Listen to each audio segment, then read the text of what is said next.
अस्सलाम वालेकुम। हमने स्टार्ट की थी कम्प्लेक्स एनालिसिस 2 सिक्स सेमेस्टर की और हम कर रहे थे सर ताहिर महमूद के नोट्सों से इसका सिलेबस कवर। तो हमने 7वां चैप्टर स्टार्ट किया था जो हमारे सिक्स सेमेस्टर का हिस्सा बनता है। तो यहाँ तक हमने कर लिया था। रेसिड्यू फाइंड करने वाले जितने भी क्वेश्चन थे वो तकरीबन हमने कर लिए थे। अब हम करेंगे मैक्सिमम मॉडुलस थ्योरम से। ये इम्पोर्टेंट थ्योरम नहीं है लेकिन मैं आपको करवाता हूँ फिर भी। ये कभी भी पेपर में नहीं आया पास्ट पेपर में। If F of ji is analytic within and on a simple close curve c and is not identically equal to a constant then the maximum value of इसके मोड की जो maximum value होगी occurs on c, उसी उसी कंटूवर के अंदर अकर करेगी। ठीक है, उसी क्लोज्ड कर्व के अंदर अकर करेगी। ठीक है, तो हम इसका प्रूफ करते हैं। Since F of ji is analytic and hence continuous within and on C. ठीक है, ये तो हमें गिवन है कि वो विदन क्लोज्ड कर्व क्या है, विदन और ऑन कर्व। ठीक है, उस पर एनालिटिक है। सो इट फॉलोज दैट जो एफ ऑफ जेड का जो मॉडुलस है must contain its maximum value m at some point within और ऑन सी। वो किसी पॉइंट पर तो उसकी वो वैल्यू मैक्सिमम कंटेन करेगा क्योंकि वो सारा का सारा फंक्शन ही उसी कर्व के ऊपर भी विदन एंड ऑन, उसके अंदर भी और उसके ऊपर भी सारे का सारा एनालिटिक है। तो उसकी मैक्सिमम वैल्यू जो है ना वो भी इसके सम पॉइंट पर तो ज़रूर होगी। Suppose on contrary that f of z attain its maximum value within c at some point Z is equal to a where f of Z is not identically equal to constant. ठीक है, हम contrary suppose करते हैं कि ये सब कुछ मतलब अप्लाई करता है लेकिन where f of Z is not identically equal to constant. ठीक है, then f of a is equal to m आएगा जो कि मैक्सिमम वैल्यू है उसकी मोड की वैल्यू, यानी कि ए के ऊपर हम कह रहे हैं कि उसकी मैक्सिमम वैल्यू आ रही है।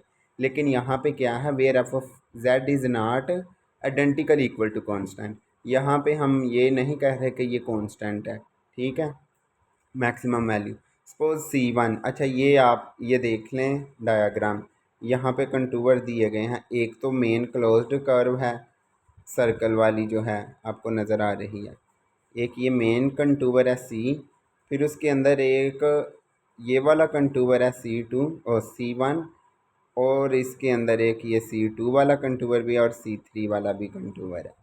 ठीक है, ये डायाग्राम है। तो अब हम देखते हैं कहाँ। सपोज C1 भी circle inside the C centred at Z is equal to A. अच्छा, C1 का जो सेंटर है वो है A। ठीक है, ये हमने बनाई है यहाँ पे सेंटर्ड एट ए। इसे थोड़ा सा जूम कर लूँ ताकि नज़र आए। ये जो है हमने कहा कि C के अंदर, इस C के अंदर, ये वाले C के अंदर एक C1 पाई जा रही है सर्कल जिसका सेंटर ये है अल्फ़ा। अल्फ़ा है या ए है देख लें। ठीक है, ये इसका सेंटर है। ठीक है, तो अब क्या करते हैं, इसे रेस कर लें। Suppose C1 be a circle inside C centered at Z is equal to A. Since f of A is equal to M is the maximum value of f of Z mod and f of Z is not constant, then there must exist a point Z is equal to B inside C1 such that, क्योंकि वो constant नहीं है, अगर वो constant नहीं है फिर इसके अंदर कोई और पॉइंट भी एग्जिस्ट करेगा जिसको हमने बी का नाम दिया है, वो फिर C1 के अंदर लाई करेगा उसके अंदर मज़ीद। ठीक है, तो वो क्या है, z is equal to b inside the circle such that f of b की मॉडुलस वैल्यू मैक्सिमम वैल्यू से कम है, लेस होगी। और वो हमने ये बनाई हुई है, ये वैल्यू, ये वाली सर्कल। ठीक है, then for epsilon greater zero, ये फिर उसकी डेफिनेशन के मुताबिक ये आएगा उसकी मैक्सिमम वैल्यू से कोई एप्सिलॉन लेस करेंगे। ठीक है, क्योंकि वो मैक्सिमम वैल्यू नहीं है, मैक्सिमम वैल्यू से छोटा है। अगर वो छोटा है तो वो मैक्सिमम वैल्यू के इक्वल तब आएगा जब हम मैक्सिमम वैल्यू के से कुछ कम कर देंगे, फिर ये इक्वालिटी आ जाएगी। ठीक है, तो ये चीज़ इधर लिखी है बस। अब क्या करेंगे आगे, since f of z is continuous at b, so for chosen epsilon greater 0 there exists delta greater 0 such that ये कंटिन्यूस की डेफिनेशन जो हमने रियल एनालिसिस में भी पढ़ी हुई है, ये चीज़ F of Z minus F of B, क्योंकि ये बी पर कंटिन्यूस है, तो less than epsilon number two whenever Z minus B less than delta. तो ये कंटिन्यूस की डेफिनेशन है, since F of Z minus F of B is less than और equal to F of Z minus F of B less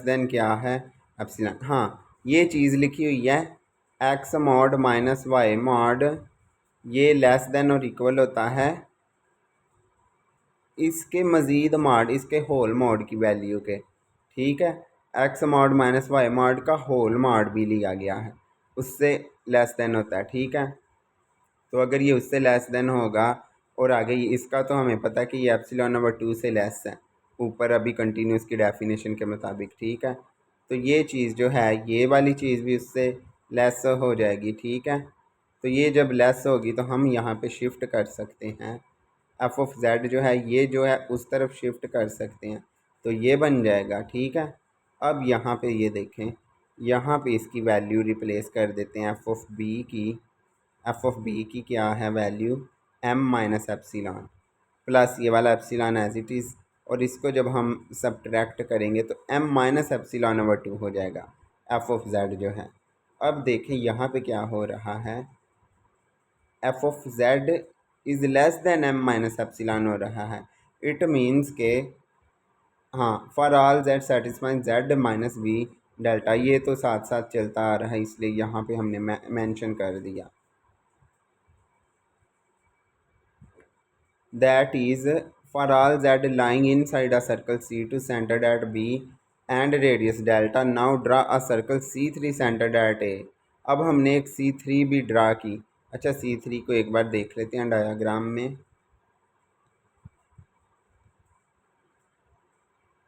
ये C1 है, ये C3 है। ठीक है, और ये C2 है।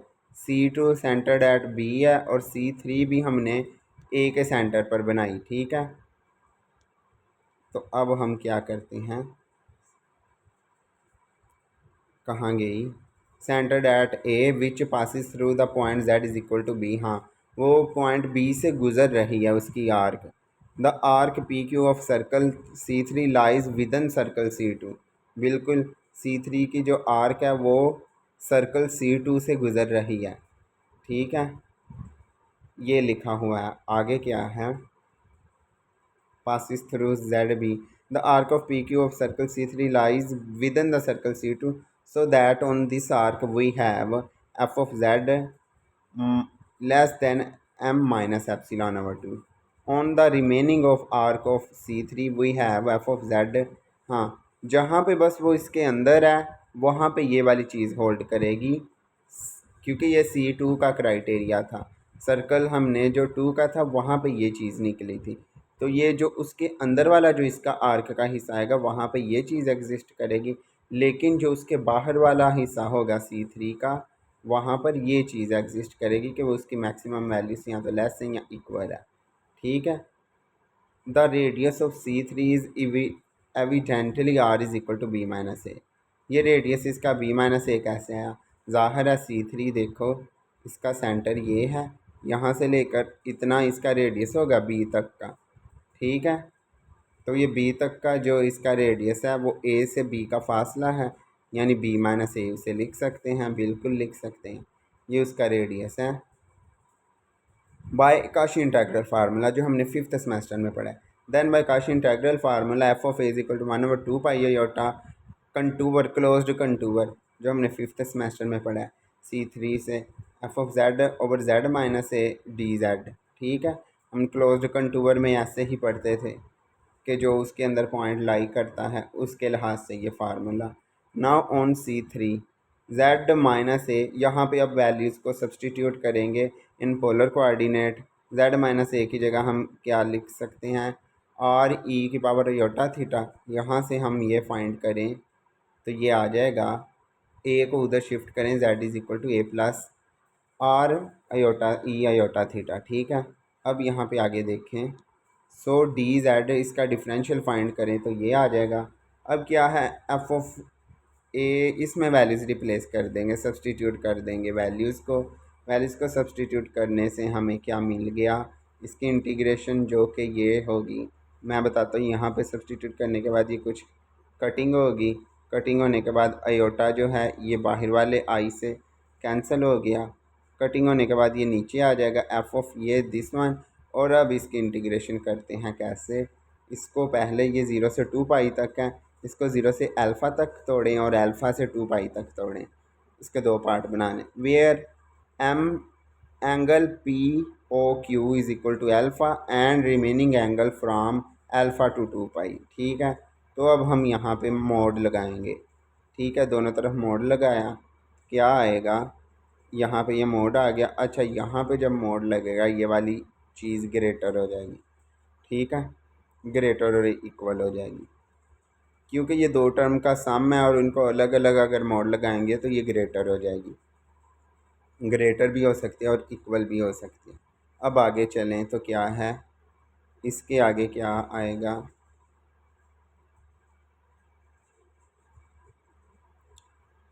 On arc p Q arc में क्या है, ये जो वैल्यू है ये डायरेक्ट एफ ऑफ जी है बिल्कुल, और एम माइनस एप्सिलॉन ओवर 2 है ऑन आर्क पी क्यू, यानी कि जो उस C2 के अंदर लाई कर रही है उस आर्क पर इसकी value m minus epsilon over 2 होगी, बिल्कुल होगी। अब एंड ऑन रेजिड्यूल आर्क, दूसरी जो आर्क है उसके लिए ये जो हमने पहले भी लिखा हुआ है कि अदरवाइज़ उसकी जो वैल्यू है m से लेस और इक्वल होगी, और जो वो C2 के अंदर लाई करेगी उसके लिए m में से एप्सिलॉन ओवर 2 को भी माइनस करेंगे।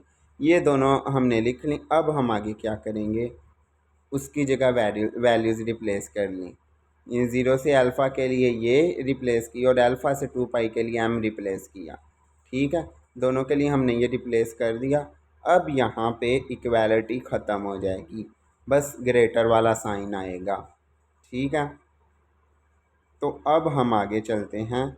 आगे हम क्या करेंगे, इसे सिंप्लीफाई करेंगे, इंटीग्रेशन। अच्छा, सिंप्लीफाई करेंगे तो ये क्या है, m ऐसे ही बाहर आ जाएगा, और ये जो है थीटा के लिहाज से जब इंटीग्रेशन करेंगे तो उस पर अपर और लोअर लिमिट लगाएंगे तो 2 पाई माइनस अल्फ़ा हो जाएगा। सेम इसी तरह इधर क्या करेंगे, इधर आ जाएगा अल्फ़ा माइनस ज़ीरो, जब इंटीग्रेशन करेंगे ये तो कांस्टेंट है बाहर आ जाएगा, तो अल्फ़ा माइनस ज़ीरो मीन्स के अल्फ़ा आ जाएगा। ये इंटीग्रेशन करने के बाद अब हम क्या करेंगे, इसको सिंप्लीफाई करेंगे राइट साइड, जो इनइक्वालिटी के राइट साइड पे, इसको जब सिंप्लीफाई करेंगे तो हमारे पास ये आ जाएगी चीज़। ठीक है, सिंप्लीफाई हो गई, ये आ गई। तो ये क्या है, since m is equal to this one is m। ठीक है, ये तो m है और ये less than m minus this one है। ठीक है, तो ये चीज़ क्या आ गई, which is contradict that maximum value of F of Z is f of a is equal to m, where m is, ये तो बिल्कुल इम्पॉसिबल हो जाता है कि m तो उसकी मैक्सिमम वैल्यू, तो मैक्सिमम वैल्यू इज़ लेस, अगर उसकी मैक्सिमम वैल्यू में से कुछ माइनस करें तो ये वाली चीज़ को ग्रेटर नहीं बल्कि लेस होना चाहिए, तो ये इम्पॉसिबल हो जाएगा, impossible situation. Hence f of z attain maximum value at some point on c within is m, this completes the proof. ये मैक्सिमम मॉडुलस थ्योरम प्रूफ हो गया है। आगे मिनिमम मॉडुलस थ्योरम है, मिनिमम का ये छोटा सा प्रूफ है। ये दोनों थ्योरम कभी भी पेपर में नहीं आए, फिर भी आप कर लेना, मैं आपको ये वाला करवाता हूँ, minimum modulus theorem. If F of Z is analytic within and on C on a simple closed curve and f of z not equal to 0 inside C, then f of z assumes its minimum value on C। तो करते हैं ये इसका proof भी। Since F of Z is analytic within and on c and f of Z is not equal to zero, जो कि given है, हमें इम्प्लाई करेगा 1 over f of Z is analytic within and on the simple curve, so by maximum modulus theorem. ठीक है, ये अगर minimum है तो उसका जो रेसिप्रोकल है वो मैक्सिमम होगा, तो इसलिए हमने यहाँ पे मैक्सिमम मॉडुलस थ्योरम अप्लाई कर दिया।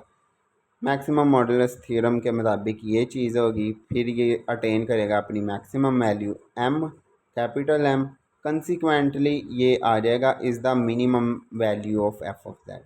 ज़ाहिर है इसका जब रेसिप्रोकल करेंगे तो वो मैक्सिमम से मिनिमम हो जाएगा, रेसिप्रोकल में यही होता है। से स्मॉल एम उसे कह लो तो यही प्रूव हो गया बस। अब करते हैं काशी रेसिड्यू थ्योरम। ये काशी रेसिड्यू थ्योरम का मुझे अब ये याद नहीं कि ये पेपर में आता है या नहीं, लेकिन ये थ्योरम काफ़ी इम्पोर्टेंट है क्वेश्चन को हल करने के लिए।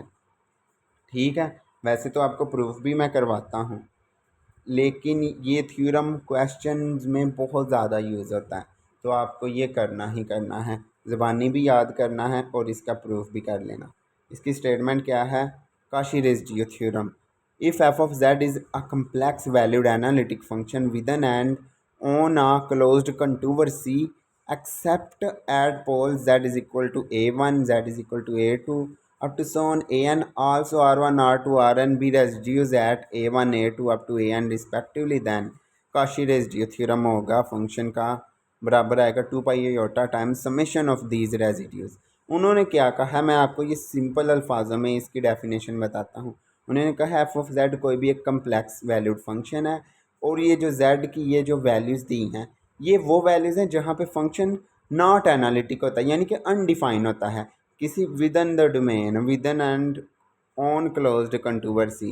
किसी क्लोज्ड कंटूवर के अंदर बात हो रही है कि अगर क्लोज्ड कंटूवर के अंदर हमें ऐसे पॉइंट मिल जाएं जिन पर ये फंक्शन अनडिफाइन हो रहा है और उन पर ज़ाहिर है रेसिड्यू भी फिर सिंगुलर पॉइंट पर उन्हीं पोल पर ही सिंगुलर पॉइंट वो रेसिड्यूज फाइंड करते हैं। उन पॉइंट्स पर फिर जितने भी हम रेसिड्यूज फाइंड करेंगे उन रेसिड्यूज का सम जो है उन रेसिड्यूज का सम टाइम्स 2 पाई आयोटा उसकी क्लोज्ड कंटूवर के लिहाज से इंटीग्रेशन का आंसर फिर ये आए करेगा। ये है काशी रेसिड्यू थ्योरम। तो अब हम इसका प्रूफ करते हैं। चलें डायग्राम भी देख लें साथ साथ। Let C be a closed contour. ये सी एक रैंडम सी डायग्राम है, ये सर्कल नहीं कोई भी क्लोज्ड कंटूवर है। अच्छा दो दो बनाई हुई हैं, चलें पहले ऊपर वाली को देख लेते हैं। Let C be a close contour enclosing the poles a1 a2 up to so on an। उसके अंदर ये सारे के सारे पोल्स हैं, यानी कि वो पॉइंट जहाँ पे ये फंक्शन अनडिफाइन हो रहा होता है वो उसके अंदर है। आपको डायग्राम में नज़र आ रहा होगा C1 C2 C3 up to so on Cn तक वो छोटे उसके कंटूवर्स बनाए गए हैं। ठीक है, F of Z is analytic within and on the close contour C except at poles. बाकी सब में वो जहाँ बाकी सारे में वो क्या है एनालिटिक है, बस इन पॉइंट्स पे एनालिटिक नहीं है। ठीक है, ये जो पॉइंट्स हैं इन पर एनालिटिक नहीं है, वही उसकी डेफिनेशन स्टेटमेंट के मुताबिक। ठीक है, except at poles a1 a2 up to 7 an। To make the function f of z analytic everywhere suppose circle centred at a1 a2 up to 7 an। हमने उन्हीं पॉइंट पर सर्कल बना ली जो हैं C1 C2 C3 up to Cn। ठीक है, उन points को सेंटर मानकर उन पर सर्कल बना ली। ऑफ रेडियाई यानी कि उनके रेडियस जो हैं epsilon 1 epsilon 2 अप टू सोन epsilon n respectively, which make the domain n+1ली कनेक्टेड। ठीक है, वो n+1ली कनेक्टेड बनाते हैं उस डोमेन को। To make it simply connected we introduce n cross cuts. ठीक है, यहाँ पे हमने उसी को कट्स लगा दिए n क्रॉस कट्स। यहाँ पर दूसरी डायग्राम में हमने सिर्फ उनको कट लगाए हैं। ठीक है, अब क्या करेंगे, by the consequence of Cauchy fundamental theorem, Cauchy fundamental theorem लगाएंगे और वो क्या आएगा, this one is equal to C को हमने कट कर दिया C1 में C2 में C up to so on Cn तक, where C1 C2 are closed contour circle centred at a1, वही जो उधर डायग्राम में है वही हमने लिखा। अब आगे चलते हैं। बाय डेफिनेशन ऑफ रेजिड्यू की डेफिनेशन के मुताबिक ये उसका रेजिड्यू का फार्मूला होता है। ठीक है, b is equal to 1/2 pi iota into this one. ठीक है, अब b जो है ये रेजिड्यू है,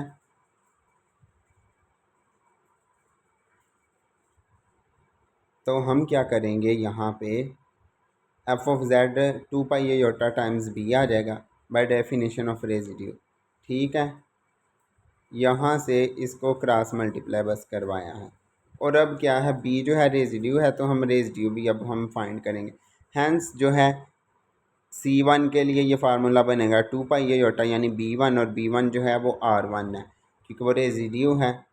इसी तरह B2 R2 है Rn। अब इन सब का सम करेंगे, ठीक है, इन सब का सारे रेजिड्यू का सम, क्योंकि हमने इधर सब का सम करना है तो उधर सारे रेजिड्यू का सम आ जाएगा। ये काशी रेजिड्यू थ्योरम प्रूफ हो जाएगा। ये आप कर लेना। क्वेश्चन के तौर पर तो ये काफ़ी इंपॉर्टेंट है, थ्योरम का मुझे अभी जहन में नहीं कि ये इंपॉर्टेंट है या नहीं। आसान है, आप ज़रूर करना। अब आ गया ये क्वेश्चन। वैसे तो इस तरह के सेम क्वेश्चन आपने 5वें सेमेस्टर में भी किए होंगे क्लोज्ड कंटूबर वाले, लेकिन अब हम और मेथड भी पढ़ेंगे। वो हम करते थे काशी इंटीग्रल फार्मूला से, अब हम काशी रेजिड्यू थ्योरम लगाएंगे। यहाँ और मेथड आएगा अगले चैप्टर में, 8वां चैप्टर जो होगा ना, उसमें बहुत से मेथड आएंगे और उनसे एक क्वेश्चन लॉन्ग तो ज़रूर ही आता है पेपर में, और वो बहुत काफ़ी आसान है। उनके लिए आपको प्रैक्टिस की बहुत ज़्यादा ज़रूरत होगी। Evaluate the integral C given है Z square plus A square का होल स्केयर नीचे है और ऊपर है Z D Z where C encloses the point Z is equal to iota A. ठीक है, अच्छा ये चीज़ क्या है मैं आपको बताता हूँ।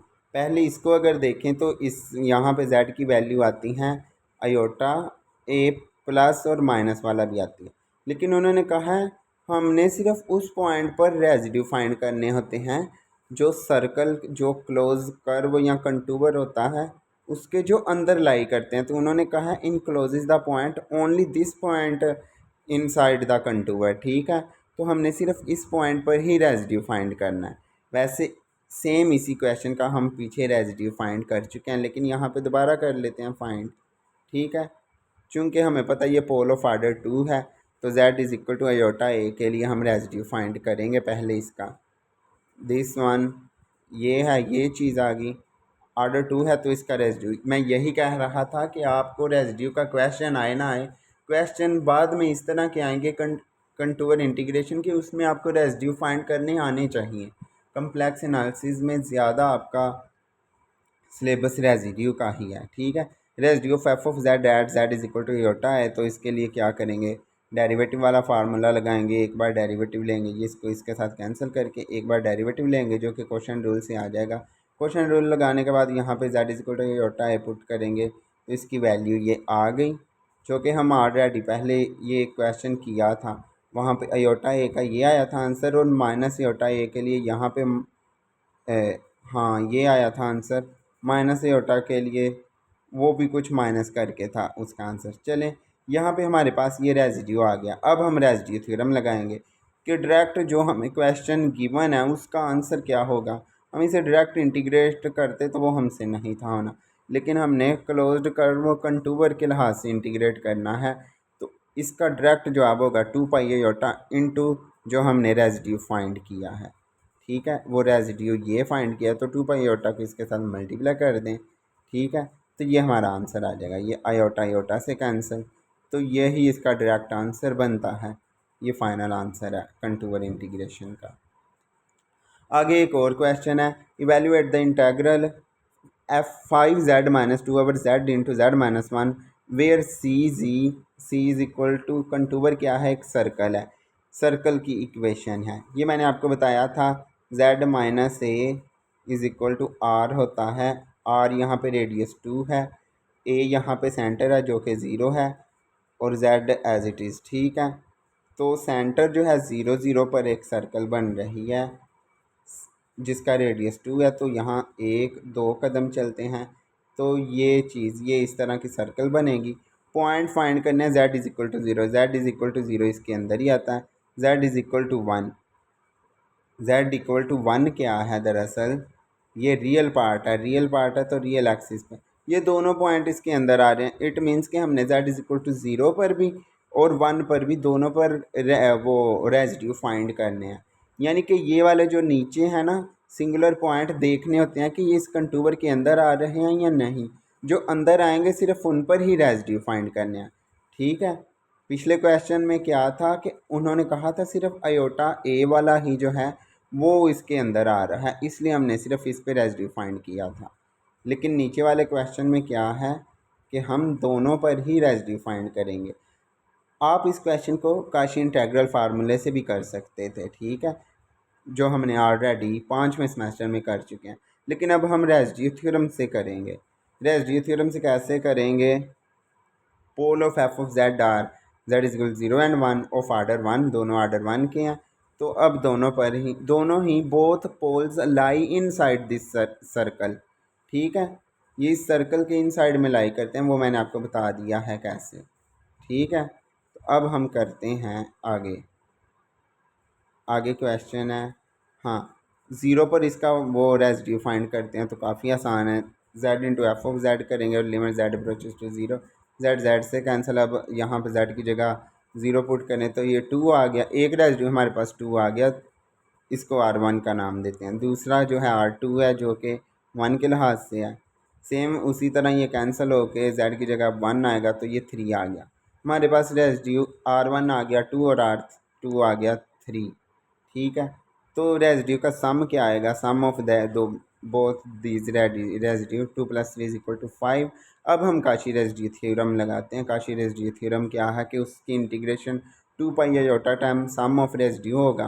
तो सम ऑफ रेसिड्यू हमारे पास 5 है, 2 पाई आयोटा से मल्टीप्लाई होकर 10 पाई आयोटा आ जाएगा। ये काशी इंटीग्रल फार्मूला से भी आसान है, ठीक है। तो इसका आंसर आ जाएगा। आगे फिर से एक क्वेश्चन है, कितने क्वेश्चन रह गए हैं?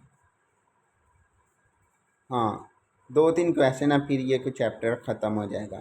तो मैं आपको इसी वीडियो के अंदर ये करवा देता हूँ। प्रूव दैट जो साइन z ओवर z4 का डी जेड है इज इक्वल टू -π/3 आयोटा है, इसकी जो इंटीग्रेशन है ये आएगी where c encloses the point z is equal to 0। जहाँ पे c के अंदर ये z is equal to 0 point आ रहा है। तो अब यहाँ पे देखिए क्लियरली सिर्फ z 0 पर ही ये अनडिफाइन हो रहा है, तो वो भी इसके अंदर लाई कर रहा है। हाँ, अच्छा, आपको मैं एक पुरानी बात याद दिलाता हूँ जो 5वें सेमेस्टर में आपने पढ़ी थी काशी इंटीग्रल फार्मूला के लिए। वहाँ पे भी इस तरह की चीज़ आप करते थे। और ये अगर सर्कल के या कोई भी कर्व के अगर इनसाइड कोई भी पॉइंट नहीं था लाई करता, फिर उस इंटीग्रेशन का जवाब डायरेक्ट ज़ीरो आता था। यानी कि अगर मैं यहाँ पे इन्होंने लिखा होता कि इन not encloses point z is equal to 0, तो फिर इसका आंसर डायरेक्ट ज़ीरो आना था। क्यों? क्योंकि हमारे पास जो सिंगुलर पॉइंट है वो कंटूवर के अंदर आ ही नहीं रहा, कंटूवर से बाहर लाई कर रहा है। तो बाहर वाले पे हम रेसिड्यू फाइंड ही नहीं करते, तो फिर उसकी जगह ज़ीरो आ जाता। वो फिर इसका आंसर ज़ीरो होता है। अब यहाँ पे उसे कहते हैं बायकाशी गौरसट थ्योरम, डायरेक्ट उसका आंसर ज़ीरो होता है। लेकिन यहाँ पे अब z इज इक्वल टू 0 है और वो इनसाइड लाई कर रहा है, तो ऑर्डर 4 का है, ज़ाहिर है ऑर्डर 4 है। तो ऑर्डर 4 है तो इसके 3 डेरिवेटिव भी लेंगे फिर हम, ठीक है। Has pole z is equal 0 of order 4 which lie inside c। So limit अब अप्लाई करते हैं, 3 डेरिवेटिव लगाएंगे और 3 का फैक्टोरियल भी लगाएंगे वो रेसिड्यू फार्मूले के मुताबिक। तो इसके 3 डेरिवेटिव, पहले ये z4 उसके साथ कटिंग हो जाएगा, काफ़ी आसान हो गई इसके 3 डेरिवेटिव फाइंड करने। साइन का डेरिवेटिव आ जाएगा काज, ठीक है। तो साइन का डेरिवेटिव आ गया काज, अगर एक लेंगे तो काज का डेरिवेटिव आ जाएगा माइनस साइन, और माइनस साइन का फिर से लेंगे तो माइनस काज आ जाएगा। तो इसका थर्ड डेरिवेटिव माइनस काज आ गया। माइनस काज में अब z 0 पुट करें तो वो -1 आ जाएगा, ठीक है। -1 आ गया तो -1/6 आ गया। अब यहाँ पे काशी रेसिड्यू थ्योरम लगाते हैं, इसका आंसर आ जाएगा 2 पाई आयोटा टाइम r, और r हमारे पास है -1/6, इसके साथ मल्टीप्लाई होकर ये आ गया। और यही हमने प्रूव करना था और काफ़ी आसानी से इसका आंसर आ गया। अब आगे चलते हैं। Evaluate integration 1 - z⁴ over z⁵ into e⁻²z where c is equal to z is equal to 1। अब ये सर्कल है जहाँ पे इसका सेंटर 0 है, क्योंकि हमने इसके साथ कंपेयर करना होता है। ये ए कह लो या सी कह लो, सी यहाँ पे सेंटर है और इधर आर है। आर रेडियस है, रेडियस का मीन वो रेडियस 1 है और सी यहाँ पे 0 है, ठीक है। तो हम कहेंगे सेंटर 0,0 है और आर जो है वो 1 है। 1 मीन 1,0। अगर इसको कम्प्लेक्स में लेके चलें तो वो 1,0, यानी x की वैल्यू 1 है, y की वैल्यू 0, ठीक है। तो वो ये है, इतना इसका रेडियस है और इस ये सेंटर है, ये रेडियस है। तो आप प्रकार की मदद से बनाओगे तो यहाँ पे भी 1 पॉइंट डिफरेंस आएगा, यहाँ पे भी 1 पॉइंट और यहाँ पे भी 1 पॉइंट। ठीक है, सेंटर जो इसका ज़ीरो है। तो अब यहाँ पे z is equal to zero जो है वो इसका पोल बन रहा है, तो ज़ीरो जो है वो बिल्कुल इसके इनसाइड में लाई करेगा। इनसाइड लाई कर रहा है तो हमने फिर इसका भी वो रेजिड्यू फाइंड करेंगे z is equal to zero पर। वो आर्डर 5 का है तो 4 डेरिवेटिव भी लेंगे। ठीक है, तो ये आ जाएगा कोफिशिएंट। अच्छा, यहाँ पे हम दूसरे तरीके से अब रेजिड्यू फाइंड करते हैं, क्योंकि अगर हम इसके डेरिवेटिव लेने बैठ गए काफ़ी लेंथी प्रोसेस हो जाना है। आपने ये खुद देखना है कि जिसके इतने ज़्यादा डेरिवेटिव लें तो इसके साथ चूँकि एक्सपोनेंशियल है तो हमें एक्सपोनेंशियल को देख के पता चल गया हम इसको एक्सपेंड भी कर सकते हैं। एक्सपेंड वाले मेथड से अब रेजिड्यू फाइंड करेंगे। कैसे, आपके सामने है। ज़ीरो पर रेजिड्यू फाइंड करना, कोफिशिएंट ऑफ 1/z जो होगा वो इसकी एक्सपेंशन में जो कोफिशिएंट होगा ना 1/z का, वो इसका रेजिड्यू होगा। तो अब हम इसको ओपन करते हैं, एक्सपेंड करते हैं, ये एज इट इज़ आ जाएगा। हाँ, इसको 2 मरतबा लिख लेते हैं, यानी इसको हम लिख सकते हैं 1/z की पावर 5 माइनस z की पावर 5 मीन्स के ये कैंसिल होके z आ जाएगा। ठीक है, तो ये नीचे लिख लिया हमने ये चीज़। अब e की पावर 2z को दो मरतबा एक्सपेंड करेंगे। एक मरतबा बाहर कामन ये है और इसको एक्सपेंड कर दिया, दूसरी बार ये कामन है और इसे एक्सपेंड कर दिया। ज़्यादा हमें मुश्किल में जाने की ज़रूरत नहीं, मैं आपको बताता हूँ। यहाँ से आपको चूँकि चाहिए 1/z की ये वाला इसका कोफिशिएंट चाहिए, तो यहाँ से देखें ऐसा कौन सा नंबर है जिसके साथ मल्टीप्लाई करने से ये आ रहा है, ये वाली टर्म को बस देखो, बाकी निगलेक्ट कर दो। ठीक है, बाकी आप टर्म्स को जहन से निकाल दो, क्योंकि ये z की पावर 5 है और ये z की पावर 4 है। ये जब आपस में मल्टीप्लाई होगा z4 कैंसिल, यहाँ 1/z आ जाएगा। तो 16/4 का फैक्टोरियल, इसको भी थोड़ा सिंप्लीफाई कर लूँ। 4 का फैक्टोरियल क्या होता है, 4 इंटू 3 का फैक्टोरियल। 3 को भी थोड़ा और कट कर लूँ, 3 2 और एक ना भी लिखें तो कोई मुश्किल नहीं है। ऊपर 16 है, 4 एकम 4, 4 चौके 16, 2 एकम 2, 2 दूनी 4, 2/3 आ गया। ठीक है, यहाँ पे हमें मिल गया पहली वाली टर्म से हमें मिल गया 1/z, साथ में 2/3 मिल गया। ठीक है, अब दूसरी वाली में देखें, सिर्फ 1/z जो है ये पहली वाली के साथ मल्टीप्लाई होगा, आगे जो होगा वो 1/z नहीं रहेगा। ठीक है, तो हम सिर्फ इसको यहीं पे फोकस करते हैं, तो ये आ जाएगा -1/z।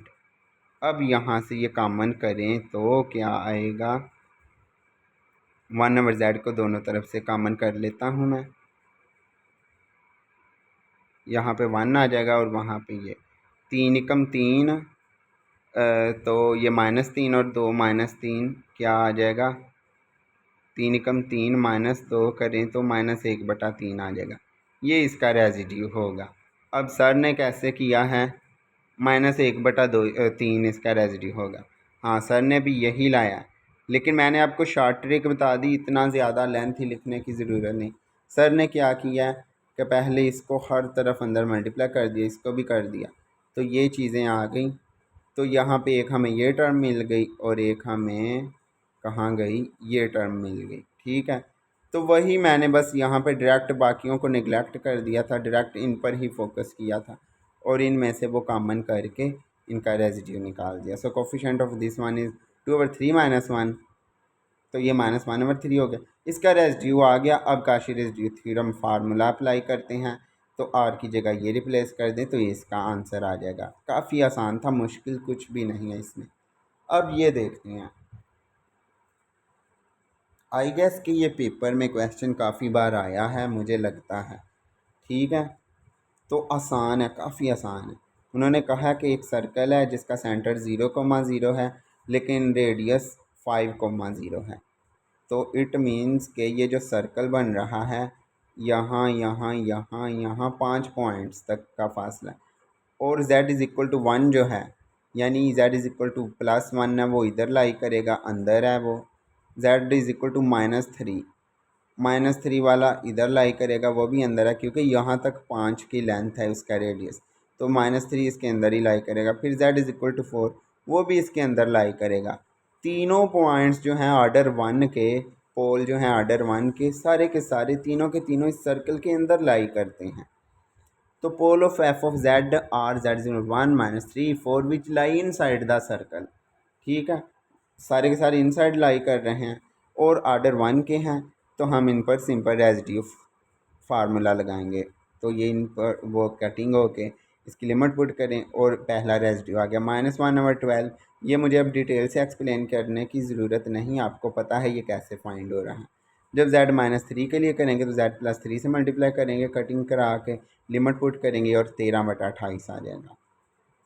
तीसरा रेजिड्यू, उसके लिए अब z4 के लिए करना, तो z -4 से मल्टीप्लाई करेंगे, कटिंग हो जाएगा ये वाली टर्म, बाकी पर लिमिट अप्लाई कर देंगे, 13/21 आ जाएगा।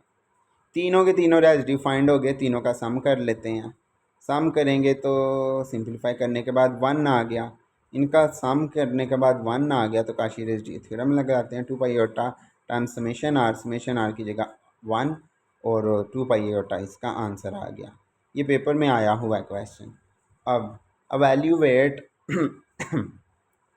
ऊपर है e⁻²z और नीचे cos hyperbolic z π dz, where c circle जो है z इज़ इक्वल टू 1 है। सर्कल जो है हमारे पास सेंटर 0 और 1 तक ही है। तो अब हमने देखना है ये जो बटे के नीचे है कॉस हाइपरबोलिक z π, इसके कितने पॉइंट्स बनते हैं जो सिंगुलर हैं, और वो बस हमने वहाँ पर फाइंड करना है रेजिड्यू जो इसके इनसाइड में लाई करेंगे, बाहर वालों पर रेजिड्यू फाइंड नहीं करना। तो pole of these are calculated जब हम उसके डिनोमिनेटर में 0 के इक्वल पुट करेंगे। इसका फार्मूला ये वैसे भी पहले भी आपको करवाया हुआ है, ये क्या होता है +- ठीक है, वैसे तो इसका जनरल फार्मूला होता है, लेकिन हमने ज़्यादा वैल्यूज़ के लिए नहीं, हमने सिर्फ उनके लिए करना है जो इसके इनसाइड में लाई करेंगे। तो वो +- वाली होगी, तो ये चीज़ पाई से कैंसिल और z की वैल्यू आ जाएगी +-2 और +-2, ये दोनों ही इनसाइड करेंगी लाई। कैसे? क्योंकि ये 1 1 1 1 तक है। i/2 का मतलब है कि ये अब इमेजिनरी एक्सिस पर लाई कर रहा है, ये x की वैल्यू होती है, ये y की। तो i/2 इधर आएगा, -i/2 नीचे आएगा। ये दो वैल्यूज़ आई हैं जिन पर हमने रेजिड्यू फाइंड करना, बाकी सारी की सारी वैल्यू इस सर्कल से बाहर आएंगी। ठीक है, तो हम फाइंड करते हैं i/2 पर रेजिड्यू फाइंड करेंगे। हाँ, इनका ऑर्डर भी 1 है, तो सिंपली इसको इसके साथ मल्टीप्लाई करेंगे तो ये 0/0 फॉर्म बनेगी, क्योंकि यहाँ पे i/2 पुट करोगे ऊपर 0, नीचे पुट करोगे i/2, तो वो तो हमने अभी अभी फाइंड किया कि उस पर ये 0 दे रहा है, तो इसलिए ये 0/0 फॉर्म बनेगी। तो ऊपर और नीचे डेरिवेटिव अलग अलग से लेंगे बाय लॉपिटल रूल से, और फिर लिमिट अप्लाई कर देंगे, सिंप्लीफाई करेंगे तो ये आ जाएगा। इसी तरह -i वाले का भी फाइंड कर लेंगे। दोनों के रेजिड्यूज आ गए, अब दोनों के रेजिड्यू का सम कर लेंगे। दोनों के रेजिड्यू का सम भी हमारे पास आ गया। अच्छा, वैसे तो हमारे पास ये आया था सम, आप इसे ऐसे भी छोड़ सकते हैं, कोई मसला नहीं, ज़रूरी नहीं कि आप इसको साइन में ही कन्वर्ट करें। वैसे कर लेंगे तो बेहतर रहेगा, ना करेंगे तो कोई आपके नंबर मार्क्स नहीं कटेंगे। ये चीज़ आपको पता है, इसको हम लिख सकते हैं cos 1 + sin 1 -cos 1 + sin 1, यानी ये वाला माइनस इसके साथ मल्टीप्लाई हो, ऐसे लिख के इसको कटिंग करा सकते हैं। कटिंग करने के बाद ये चीज़ 2 टाइम्स हो जाएगी, 2 टाइम होगी तो ये चीज़ ये आ जाएगी, i/i से कैंसिल और ये आंसर आ जाएगा रेजिड्यू का। ठीक है, इसके बाद रेजिड्यू थ्योरम लगाएंगे, वहाँ वैल्यू पुट करेंगे तो ये आंसर आ गया। ये चैप्टर सारे का सारा कंप्लीट हो चुका है। असाइनमेंट के क्वेश्चन है, डिस्कस द नेचर ऑफ सिंगुलैरिटीज़, काफ़ी आसान सवाल हैं, मैंने आपको सारे करवा दिए हैं, बस ये आपके लिए अब असाइनमेंट है। क्या है? नेचर ऑफ सिंगुलैरिटीज़, इसकी सिंगुलैरिटीज़ चेक करनी है कि ये कौन सी है, एसेंशियल सिंगुलैरिटी है, रिमूवेबल सिंगुलैरिटी है, या नॉन रिमूवेबल सिंगुलैरिटी है, किस तरह की सिंगुलैरिटी है ये आपने चेक करनी है। इसके बाद अगर नेक्स्ट पे जाएँ, find residue of the following, ये सारे के सारे रेजिड्यू फाइंड करने वाले क्वेश्चन आप ज़रूर प्रैक्टिस करना। उसके बाद एवेलुएट द फॉलोइंग इंटेग्रल्स। ये वाले क्वेश्चन भी आप ज़रूर ट्राई करना, ठीक है, असाइनमेंट वाले, ताकि आपकी अच्छे से प्रैक्टिस हो जाए, ठीक है। ये वाला जो है ना, बाकी तो अच्छा, वैसे तो आपने 5वें सेमेस्टर में किए हैं, फिर भी मैं आपको हिंट दे देता हूँ, ये वाला जो क्वेश्चन है, ठीक है। इसके लिए मैं आपको कंटूवर बता देता हूँ और ये बता देता हूँ, क्या ये z इज इक्वल टू जो ज़ीरो आएगा ऑफ आर्डर 3, क्या ये इनसाइड द कंटूवर लाई करता है। बाकियों पर तो सर्कल है, लेकिन यहाँ पे सर्कल नहीं, स्क्वायर दिया है, पॉइंट दिए गए हैं। ये पॉइंट्स किस तरह के हैं, वर्टिसेस, स्क्वायर विद वर्टिसेस +2 -2 ++2 -+2 +-2, यानी कि इसके पॉइंट बन रहे हैं 2, 2 -2 +2 2 -2 और -2 -2, ये 4 पॉइंट बन रहे हैं। तो ये कैसे किसी की डायग्राम में आएंगे, इसके ऊपर कैसे आएंगे मैं बताता हूँ, काफ़ी आसान है। यहाँ से भी 2 लें, 1 2 1 2 1 2 1 2। अच्छा, ये वाला पॉइंट क्या होगा, ये वाला पॉइंट ये होगा 2, 2 प्लस वाला, ठीक है। ये वाला पॉइंट है 2, 2 प्लस वाला। ये वाला पॉइंट है ये होगा एक्स का प्लस का है लेकिन वाई का माइनस का है, ठीक है। ये 2, -2 होगा, एक पॉइंट इधर बनेगा। ये क्या होगा, दोनों ही माइनस के होंगे, एक्स भी माइनस का यहाँ पे, वाई भी माइनस का। और लास्ट वाला यहाँ पे क्या होगा, एक्स -2 और वाई +2। यहाँ से ये मिलाएंगे चारों पॉइंट्स को तो एक स्केयर बनेगा। ये अब हमारा कंटूवर बना है। कंटूवर का मतलब ये नहीं होता कि वो हर बार सर्कल बनेगा, वो किसी तरह की भी शेप हो सकती है। तो अब z इज़ इक्वल टू 0 देखें तो वो तो इसके अंदर ही लाई कर रहा है, तो हम इस पर रेजिड्यू फाइंड करेंगे। इनसाइड इनसाइड दैट स्क्वायर है तो आप कर सकते हैं फाइंड, ठीक है। अगर ये उसके स्क्वायर के अंदर ना आता पॉइंट, यानी कि फ़र्ज़ करो z इज़ इक्वल टू यहाँ पे z -3 की पावर 3 होती, तो फिर इस इंटेग्रल का आंसर 0 होना था, क्योंकि z इज़ इक्वल टू 3 ने उस स्क्वायर से बाहर की रेंज में चला जाना था, क्योंकि यहाँ तक उसकी लेंथ 2 थी, आगे वो जाता 3, तो z इज़ इक्वल टू 3, उसने आउटसाइड दिस कंटूवर हो जाना था। तो आउटसाइड वाले पर हम रेजिड्यू ही फाइंड नहीं करते। देन बाय काशी-गॉर्सर थ्योरम उसका आंसर डायरेक्ट 0 हो जाता है, ठीक है। बस आगे चैप्टर 8 नेक्स्ट वीडियो में शुरू करेंगे। मेरी वीडियो आपको अच्छी लगती है तो मेरे चैनल को सब्सक्राइब करें, दोस्तों के साथ शेयर ज़रूर करें। मैं मिलूँगा आपसे नेक्स्ट वीडियो में, तब तक के लिए अपना ख्याल रखिए। खुदा हाफिज़।